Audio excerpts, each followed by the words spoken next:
우리 기독교의 특별한 전통 중에 하나가 설교나 기도회나 성경 공부하는 다른 방식으로 묵상에 천착한 전통이 있는데, 그게 바로 그 수도원 운동 전통입니다. 이 수도원 제도는요, 제가 잠깐 말씀드리면 4세기쯤에 이집트의 사막을 중심으로 한 그 사막 공동체 수도사들의 수도원 운동으로부터 시작이 되어집니다.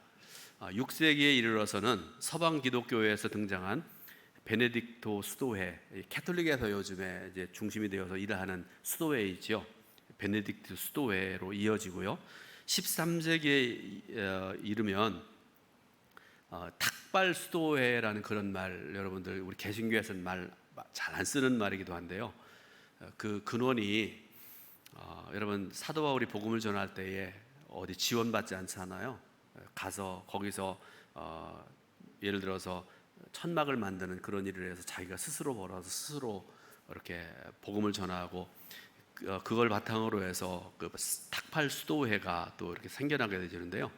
그 탁발 수도회의 두 중심이 프란시스코 수도회, 도미니크 수도회 같은 카톨릭 교회가 계승해 나가는 수도원 전통이 있습니다. 우리 개신교에 보게 되면 이런 묵상 전통을 강화한 이들이 17세기에 경건주의 운동이 생겨나게 되어지고요. 그 경건주의 운동을 계승했던 모라비아 형제단, 여러분 그 존 웨슬리 목사님 그 회심에 대한 말씀을 들을 때마다 모라비아 사람들 얘기 많이 들으시잖아요. 그 형제단, 그다음에 개혁파 청교도, 영국을 변화시키기 위해서 영국의 청교도들이 신앙생활하다가 핍박을 받고 미국으로 가기도 하고, 그런 것도 여러분 들으셔서 알지요. 그다음에 19세기부터 20세기를 가게 되면 성결 운동가들, 예수 믿는 사람들이 좀 성결해야 된다, 신실한 삶을 살아야 된다, 그 운동을 이끌었던 그런 사람들이 있었고요. 그러고 난 다음에 이제 20세기 중반 이후를 보게 되면 복음주의권에서 정착된 경건의 시간을 도입한 사람들, 우리가 흔히 큐티 이렇게 얘기하지 않습니까? 자, 경건의 시간, quiet time이라고 그 이름 붙여진 그런 큐티라는 그런 말인데요. 잘 알려진 묵상의 전통입니다. 이 경건 시간의 직접 간접적인 시조는 3세기 혹은 4세기에 걸쳐서 기독교 역사에, 아까도 서두에 말씀드렸던 것처럼 특별히 묵상의 전통에 큰 흔적을 남겼던 성 안토니우스라는 사람입니다. 성 안토니우스. 그는 기독교가 로마 제국의 변방의 비주류 종교에서 제국이 인정하는 공인 종교가 되는 그때가 기원 후 313년입니다. 그러고 난 다음에 약 5, 60년이 지나고 난 다음에 이 기독교가 로마의 국교가 되죠. 기원 후 380년입니다. 그 전환되는 시기에 살았던 사람이 바로 이 성 안토니우스라는 사람입니다. 그는 꽤 오래 살았습니다. 기독교 역사를 보게 되면 주후 252년에 태어나서 356년까지 100세를 넘게 살았던 사람이 바로 성 안토니우스라는 사람입니다.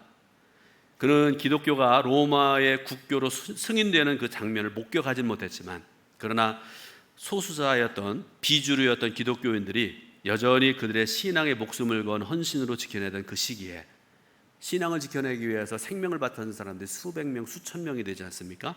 그때 태어나고 제국의 공인 종교가 되고 주류 종교가 되어서 한창 권력을 확보하는 과정을 지켜봤던 사람이 바로 이 성 안토니우스라는 사람입니다. 그런데 여러분, 아이러니한 사실이 하나가 있는데요. 교회가 로마 황제와 제국의 공인을 받은 것이, 여러분 우리가 이거 생각을 해보면, 가만히 생각을 해보면 어떤 면에서 보게 되면 한 종교가 그 나라의 국교화가 된다는 건 참으로 복이 있는 일이다 생각하기 쉽지 않습니까? 그런데 그런 경우는요, 교회가 교회다운 모습으로 서야 그게 복된 일이지 타락하면 안 되잖아요.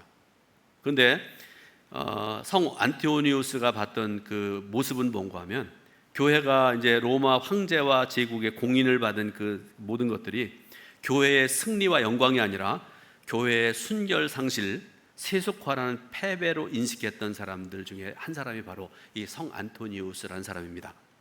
안토니우스는 이집트의 유복한 가정에서 굉장히 부자였다고 그래요.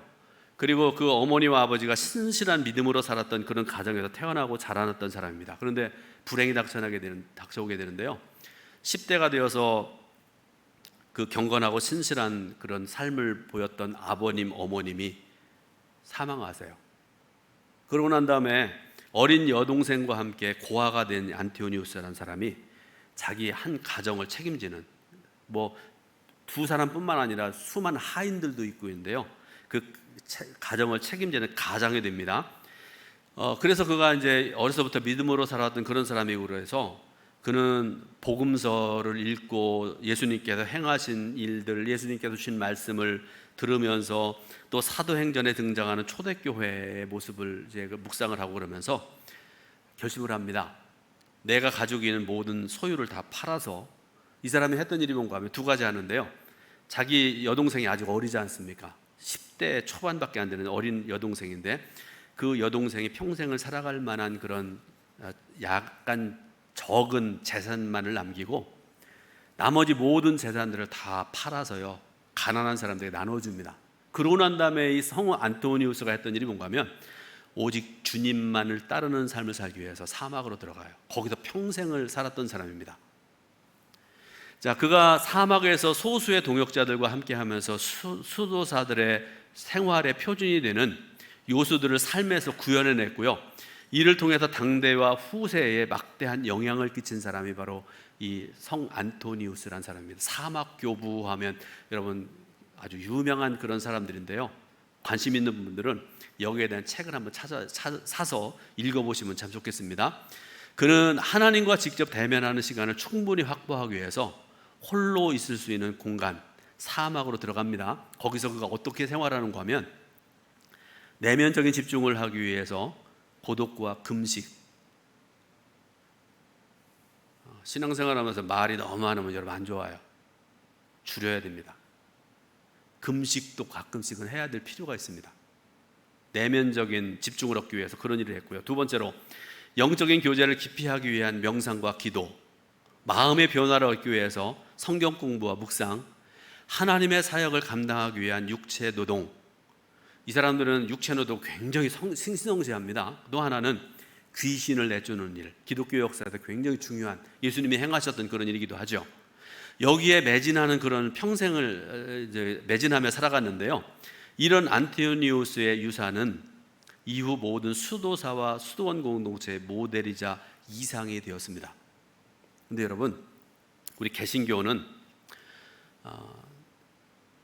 마틴 루터가 종교개혁을 하면서 그가 기체로 내세웠던 것 중에 하나가 뭔가 하면 오직 말씀, 그죠? 하나님 말씀 이외에 우리의 기준이 되는 게 없다. 오직 하나님 말씀을 세우고 말씀에 순종하는 그런 신앙으로 그런 삶을 살아야 된다. 이렇게 기치를 세우고 종교개혁을 한 이후로 한국 개신교회가 이렇게 하나님의 은혜로 성장해 왔는데, 그런데 여러분, 비록 그렇다 할지라도 묵상 자체를 폄하할 이유는 하나도 없습니다. 그래서 20세기 중반 이후로 영미권에 영국과 미국 권한의 뭐라고 그럴까, 영적인 그 권위 아래에 있는 그런 지역들, 그런 나라들, 그리고 1990년대 이후로 한국 교회에서 큰 붐을 일으킨, 아까 말씀드렸죠, 경건의 시간들, 경건주의적인 부흥운동의 전통을 일부로 이제 세워진 것이 바로 한국 교회의 그런 경건의 시간들이었습니다. 자, 한국 초대교회 전통을 한번 우리가 생각을 해보면요, 성도들 중에 성경을 통째로 외우는 사람들이 있었습니다. 혹시 여러분들 오래전에 그런 분들 기억나시나요? 저는 어려서 저희 어머니와 교제하셨던 어느 임시성을 가진 권사님이신데요, 그분이 참 기도 많이 하셨던 그런 어르신으로 알고 있는데요, 성경을 다 외우셨어요. 그분이 줄줄줄줄 막 읽으셨어요. 외우셨어요. 그런 분들이 있었습니다. 그런 분들이 사라지는 게 참 안타깝습니다. 또 하나, 성경을 읽고 공부하는 사람들이 초대교회에 넘쳐났습니다. 요새 성경 공부하자고 그러면 안 나오지 않아요? 엉뚱한 데 가가지고 성경 공부한다고 기웃거리고 그런 사람들 있지 않습니까? 또 교회는 사경회를 열어서 성경을 가르치는 일에, 특히 우리 감리교회 전통 중에 하나가 사경회라는 거 아닙니까? 제가 7, 8년 전에 그 감리교 공과를 한번 썼던 그런 기억이 있는데요. 2번을 썼었는데, 그때 서대문에 있는 아주 전통 있는 교회에서 모여서 주로 이제 기도하고 말씀 읽고 그러면서 공과를 썼었는데, 서대문 지방의 사경회에 대해서 들었던 기억이 있습니다. 지금 사경회 하면 잘 안 모여요. 요새 코로나를 지내면서 더 잘 안 모이고, 그래서 어떤 감리교 지방들 보게 되면요, 사경회 하루 해요. 이거 사경회 아닙니다. 안 하는 게 낫습니다. 저는 우리 동천 지방은 작은 지방이지만 하려면 제대로 하자. 예배드리는 일, 기도하는 일, 말씀 공부하는 일 하자. 10명이 모이든 100명이 모이든 제대로 하자, 그렇게 해가지고 지금 하고 있는데요. 또 앞으로 감리사가 바뀌면 또 어떻게 될지 모르겠습니다. 그런데 여러분, 서대문 지방은요, 제가 듣고 은혜 받았던 게 뭔가 하면 그때 당시에 2,000명 내지 3,000명이 모인답니다. 성경 공부한다고 그러면 모이고요, 그 모이는 중에는 대학 교수도 있고 장로님들 뭐 이런 사람들이 막 모여서 성경 공부하고 2,000명 내지 3,000명이 모인다는 그런 얘기 듣고 얼마나 제가 도전받고 은혜 받는지 모릅니다. 사경회를 열어서 성경을 가르쳤고요. 한국교회 아름다운 전통입니다.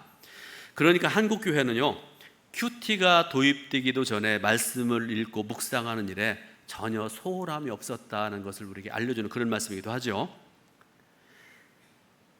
그런데 큐티가 소개되면서 한국교회의 말씀을 대하는 새로운 전통이 또 생겨나게 되어지는데요.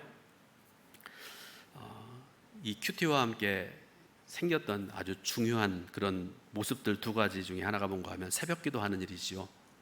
이른 새벽에 일어나서 말씀을 듣고 통성으로 기도하는 한국교회 고유의 전통인 새벽 기도에 하루의 첫 시간을 하나님께 드린다는 아름다운 전통, 아름다운 영적인 의미가 있는 그런 말씀 아니겠습니까?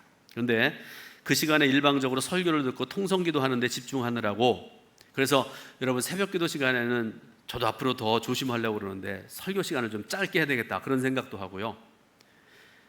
통성기도 하는 일에 집중하느라고 실제로 말씀을 묵상하고 깊이 생각하지 못하는 경우들이 많았다 하는 그런 얘기들이 있습니다. 여러분, 새벽기도 말씀드리는데 성도들 중에 그런 말씀을 하세요. 통성기도를 하지 못한다는 그런 불만을 가끔씩 얘기하시는데요. 여러분, 그래요. 지금 상황이 그렇습니다. 마스크도 좀 벗어놓고 막 소리 질러서 막 기도하고 통성으로 기도하고 그러고 싶은데 지금 상황은 그런 상황이 아니잖아요. 그럴 때가 오도록 여러분 기도하시고 준비하시기 부탁드립니다. 새벽 기도 시간에, 새벽 기도회 마치고 난 다음에 기도할 때 막 소리 질러 기도하고 통성으로 기도하면 얼마나 좋겠습니까? 그거 못한다는 그런 불만도 말씀을 하시고요. 어떤 경우는 어떤 분은 그런 말씀을 하세요.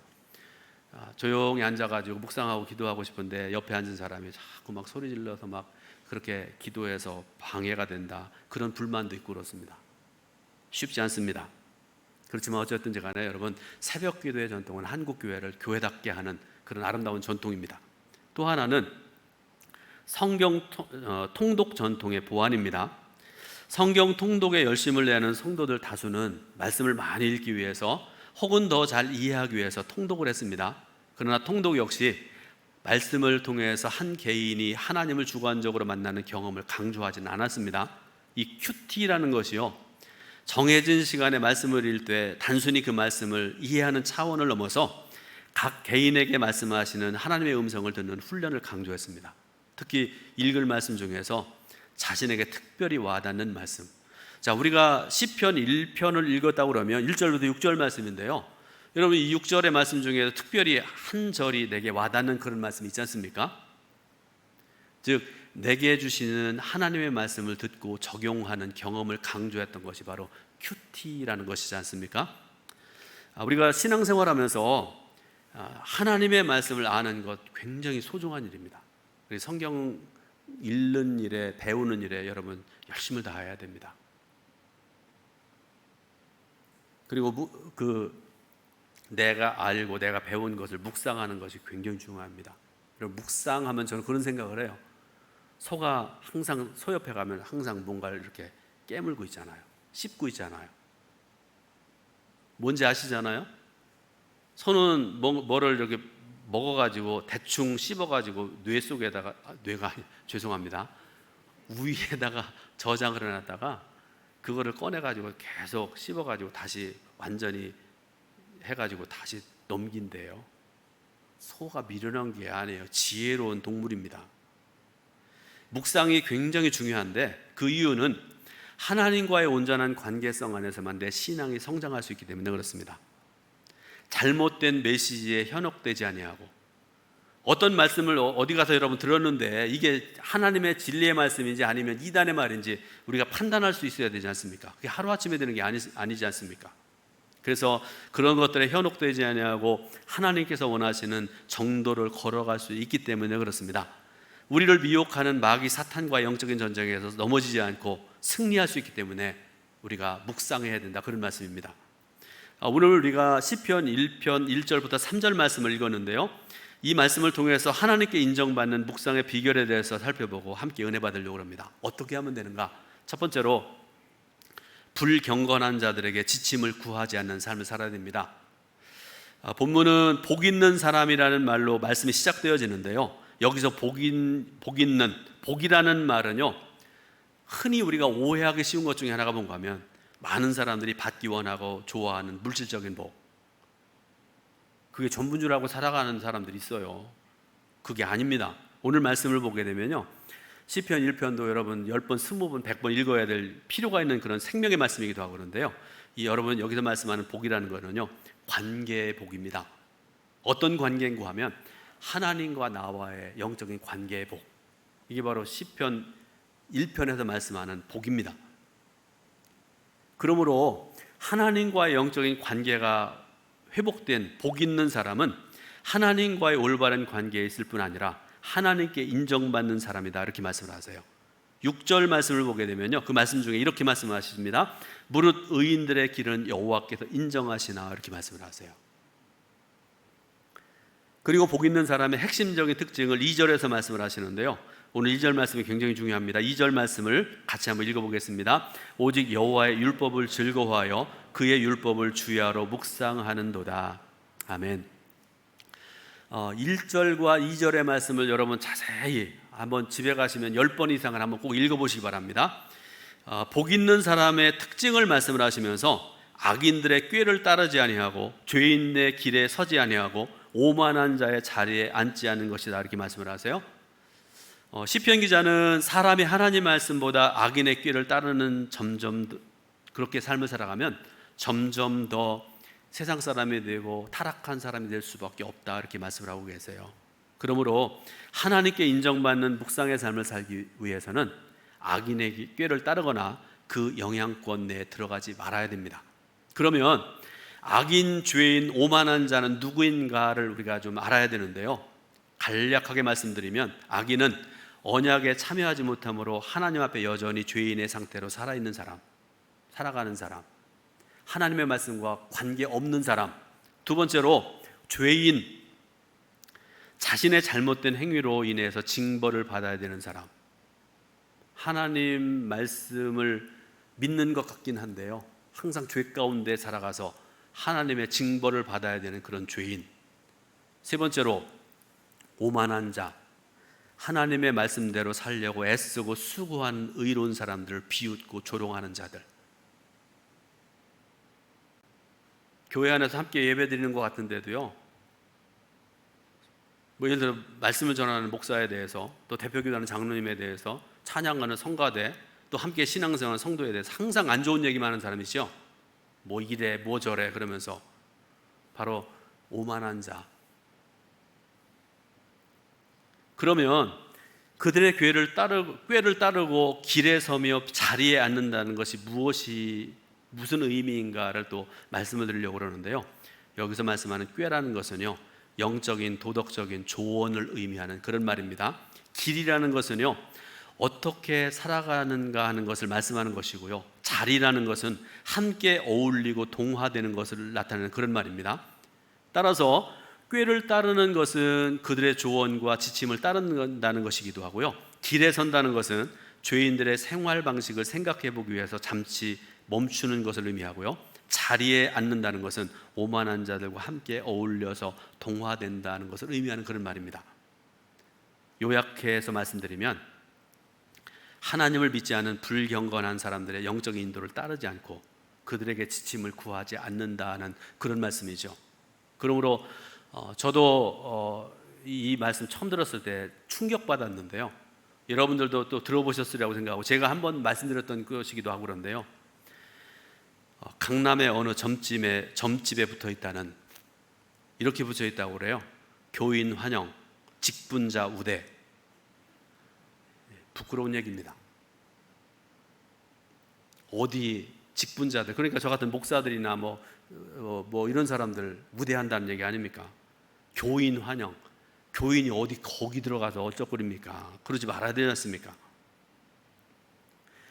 혹시 여러분들 중에 예배 드리는 성도 여러분들 중에 타 종교인이나 예수님을 믿지 않는 상담가나 이런 사람들을 찾아가려는 생각을 가진 분이 있다고 그러면 그 생각을 돌리시기 바랍니다. 아무리 친한 친구라 할지라도 하나님을 믿지 않는 사람이라면, 여러분 결혼의 문제 굉장히 중요하잖아요. 또 자녀 양육하는 문제, 부부관계의 문제들, 이런 것들, 이 중요한 문제들을 믿지 않는 사람들에게 삶의 문제에 대한 지침을 구하는 것은 결코 바람직하지 않다라는 그런 말씀이죠. 영적인 지도자를 찾아가야 되고요, 멘토를 찾아가야 됩니다. 다시 말씀드립니다. 하나님께 인정받는 묵상의 삶을 살아가려면 믿지 않는 사람들에게 영적인 도덕적인 지침을 구하지 않는 그런 삶을 살아가시기를 주님의 이름으로 부탁을 드립니다. 두 번째로, 하나님의 말씀을 열정적으로 묵상해야 됩니다. 열정적으로 이렇게 말씀드렸죠. 1절은 하나님께 인정받는 묵상을 위해서 하지 말아야 될 것에 대해서 말씀을 했죠. 2절 말씀은 반대로 반드시 해야 될 것에 대해서 말씀을 하십니다. 2절을 다시 한번 우리 같이 읽어보겠습니다. 오직 여호와의 율법을 즐거워하여 그의 율법을 주야로 묵상하는도다. 아멘. 쉽게 말씀드려서 하나님의 말씀을 즐겁게 묵상하는 것이 하나님께 인정받는 묵상의 큰 비결이라, 그런 말씀입니다. 자, 2절에서 하나님의 말씀에 대한 태도 두 가지를 말씀을 하시는데, 첫 번째로는 말씀을 즐거워하는 것과 두 번째로는 주야로 묵상하는 것, 그런 말씀을 하세요. 즐거워한다는 말은요, 그의 기쁨이 하나님의 말씀에 있다는 그런 뜻입니다. 자, 여러분, 여러분의 즐거움이 어디에 있으세요? 먹는 게 즐거움이고, 유명한 드라마 보는 게 즐거움이고, 친구와 놀러 다니는 게 즐거움이고, 반성해야 됩니다. 회개해야 됩니다. 즐거워한다는 말씀, 그의 기쁨이 하나님의 말씀에 있다. 두 번째로, 묵상한다는 말의 뜻은요, 하나님의 말씀을 암기하고 혼자 중얼거리면서, 여러분 중얼거린다는 말이 나쁜 말 아니에요. 아까 소 얘기했잖아요. 소가 항상 뭔가를 이렇게 깨무는 것처럼, 그렇게 보이는 것처럼 우리 성도가 항상 조용히 중얼거리면서 그것에 대해서 생각하는 모습. 자, 그런데 시편 기자는 뭐라고 말씀하는가 하면 주야로 묵상한다, 이렇게 말씀을 하고 계세요. 무슨 말씀입니까? 항상 그렇게 한다, 그런 뜻이죠. 길을 갈 때나 밤에 침상에 누워서도 항상 말씀을 회상하고요, 그 의미에 대해서 항상 생각하는 것, 이게 바로 주야로 묵상한다라는 말의 뜻입니다. 그리고 이 두 가지 태도를 요약하자 그러면 하나님의 말씀을 열정적으로 묵상하는 것이라 말씀드릴 수가 있는 것입니다. 그래서 여러분, 시간에 여러분들에게 질문하려고 합니다. 질문할 때는 저를 쳐다보셔야 돼요. 장로님 여기 쳐다보세요. 깊이 잠드셨네요. 여러분들에게 질문하겠습니다. 하나님의 말씀을 열정적으로 묵상하고 살아가십니까? 겸손입니까? 대답하기 싫어서 그러시는 겁니까? 아무리 바쁘더라도 신문이나 TV나 유튜브를 챙겨보듯이 하나님 말씀을 챙겨보는 그런 삶을 살아가시나요? 적어도 여러분 하루에 한 절을 읽으셔야 되잖아요. 이렇게 질문하면 어떤 분은 이렇게 대답할 것 같습니다. 그렇게 하기에는 너무나 바쁩니다. 새부터 밤 시간까지 시간이 없습니다. 그런 대답을 하는 분들에게 또 물어보려고 합니다. 무엇 때문에 그렇게 바쁘세요? 사랑하는 성도 여러분, 매일 조용한 시간을 내어서 하나님의 말씀을 읽으시길 바라고요. 그 읽을 말씀을 묵상하는 삶을 살아가시기 바랍니다.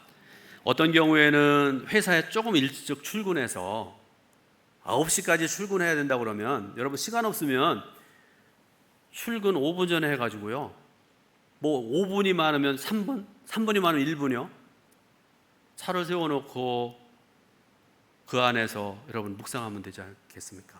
짧은 시간이면 가능하잖아요. 또 아무도 없는 사무실에 남들보다 조금 일찍 출근해서 성경책이나 큐티책을 사용을 해서 경건의 시간을 가질 수 있길 바랍니다. 그리고 여러분이 가지고 있는 스마트폰, 이 스마트폰이 문제예요. 저는 교회에도 법을 좀 만들었으면 좋겠어요. 교회 들어오는 순간에 스마트폰을 완전히 그냥 뭐라고 그러나요? 그거 보고. 저는 예배 시간에 절대로 스마트폰 안 가지고 옵니다. 그래야 마땅하다고 생각을 해요. 어쨌든지 간에 여러분들이 스마트폰을 대개는 가지고 계시는데, 스마트폰으로 알림을 맞춰놓고요, 알림이 울릴 때마다 성경 앱으로 그날의 본문을 보면서 그 의미를 되새기는 것도 묵상을 위한 좋은 방법일 것입니다. 그런데 분명한 사실은 어떤 방식을 택하든지 간에 아까 서두에 말씀드렸잖아요. 열정적으로 하나님의 말씀을 묵상하는 성도가 되어야 된다는 것입니다. 세 번째로, 묵상의 유익함을 반드시 인식해야 됩니다. 본문 3절은 여호와 하나님의 말씀을 즐거워하며 그것을 주야로 묵상하는 자가 누릴 복에 대해서 말씀을 하세요. 3절 말씀을 같이 봉독해 올립니다. 그는 시냇가에 심은 나무가 철을 따라 열매를 맺으며 그 잎사귀가 마르지 아니함 같으니 그가 행하는 모든 일이 다 형통하리로다. 아멘. 여러분, 언제나 맑은 물이 흐르는 시내, 그리고 그 물가에 심어진 나무를 한번 생각해 보시기 바랍니다. 시편 기자는 그 나무가 철을 따라 열매를 맺고 그 잎사귀가 늘 싱싱할 것이라 말씀을 하고 계세요. 이것이 바로 믿지 않는 자에게 삶의 지침을 구하지 아니하고 하나님의 말씀을 열정적으로 묵상하는 자가 누릴 축복이고 생명이 넘치고 열매를 맺는 삶이라 이렇게 말씀을 하십니다. 시편 기자는 3절 마지막 부분에 보게 되니까요, 그가 행하는 모든 일이 다 형통하리로다 이렇게 말씀을 하고 계세요. 여러분, 형통이란 말도 우리가 오해하지 말아야 됩니다. 어떤 사람들이 일반적으로 이렇게 생각을 하죠.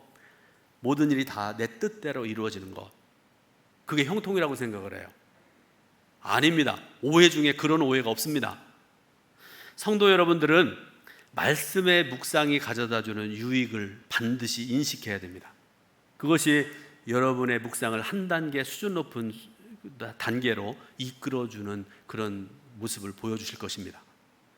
여러분들 대부분이 아실 것인데, 제가 그 건강상의 이유 때문에 운동 열심히 하고 있고요, 다이어트도 열심히 하고 있습니다. 근데 여러분, 실상은 제가 살아야 되기 때문에 이렇게 시작을 했어요.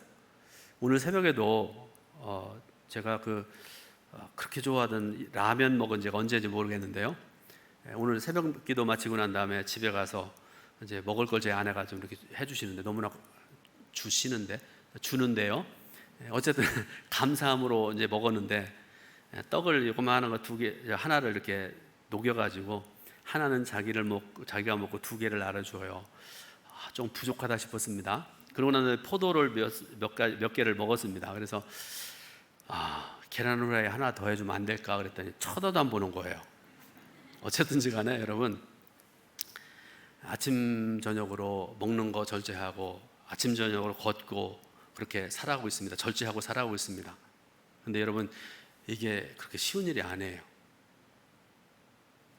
어찌되었던 지금 운동하고 다이어트를 해서 아마도 요새 제가 체중계 올라가지 않았는데 한 7kg 이제 8kg 감량을 했습니다. 지금 더 해야 되나 지금 고민하는 중인데요. 어떤 분들은 안 됩니다, 더 이상 안 됩니다 그러는데, 어떤 분들은 더 해야 됩니다 그래요. 자기가 하는 것도 아니면서 그렇게 관심들을 많이 가지고 계시더라고요. 제가 왜 이 말씀드리는가 하면요, 우리가 묵상하고 하나님 말씀 안에서 살아가기 위해서는 이런 열심히 있는 이런 것들이 필요하다는 것을 말씀드리기 위해서 말씀드리는 거죠. 묵상이 주는 유익을 더 잘 기억하기 위해서 우리가 무엇을 할 수 있을까?